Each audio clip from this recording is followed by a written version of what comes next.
Ал тозақ есігінің бәрі әшекеленген. Әдемі көріністе, фонда болады деген. Ал жәннаттың есігі деген өте жаңағыдай бір адам қызықпайтын көріністе болады деген. Неге көп адамдар қазір мешітке, дінге қатты қызық емес қоғамда? Неге? Енді қазіргі мына статиканы білмеймін, осыдан 2-3 жыл алдыңғы статиканы білем.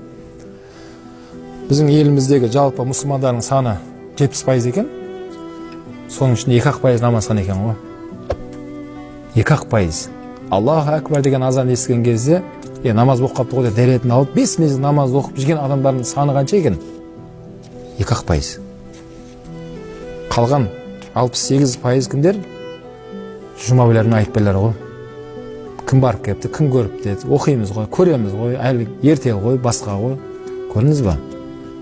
Бұл деген сөз бауырлар, бұл сабырлық мәселесі, шариат мәселесі әлі көбірек насихатталу керек.